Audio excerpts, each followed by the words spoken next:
If you're going to successfully use Ableton Live, either in the studio or the stage, you've got to understand when it's best to use Arrangement View and when it's best to use Session View. Now, this depends on the context you're working in.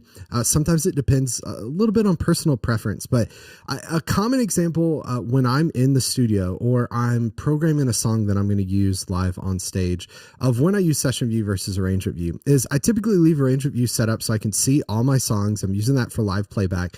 But if I'm making any changes to my volume, to my routing, I typically hit tab and I do all that in Session View. Now, it's worth noting I could do all that in Arrangement View, but there's something about the way my brain works is I like to see my full song, but make my adjustments and changes in Session View. But one of the things I honestly, frequently forget about is I don't have to press tab to go between Arrangement View and Session View.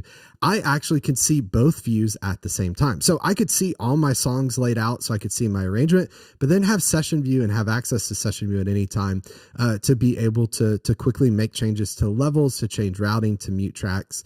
And Ableton makes it super easy to do this. In fact, if you have a 2-monitor setup, then this is really great because you can have Arrangement View on one and Session View on the other. Here's how to make that happen.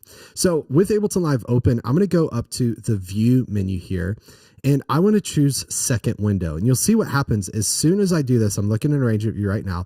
A second window is going to pop up with Session View.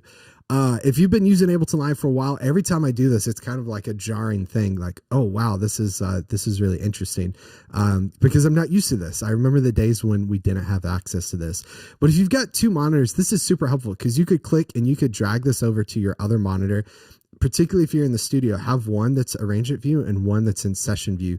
If it works for your workflow, it's going to make things really, really quick and easy to work with. And what's great is you're looking at this, I can press tab over in this Session View little window here, and it's going to change to Arrangement View. And as soon as I do that, my other view changes to Session View.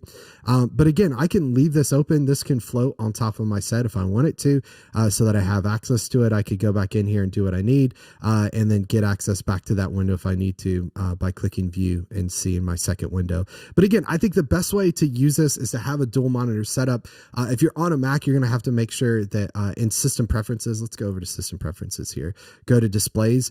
You want to make sure that you have disabled mirroring. Okay. So if I go up here to my mirror, let's see, go to arrangement here. Instead of mirror displays, I would disable that to use as a separate display.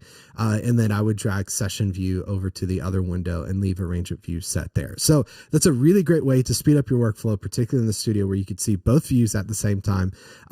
You can work on your arrangement here and you can mix your song here. Now, if you want some more tips and tricks like this, learning how to use Ableton Live more efficiently in the studio or on the stage, then make sure you subscribe to this channel. It's completely free, and I post a new video every single day at 10 a.m. Central. Now, to make sure you see that, after you subscribe, hit the bell icon so you're notified when that new content goes live. I don't want you to miss any of it. And what's great is you can look at the title and go, this makes sense to me, this interests me, or if it doesn't make sense to you or interests you, you can skip it and come back the next day to watch that. Thanks so much for watching this video. We'll see you on the next one. Take care, everybody. Bye.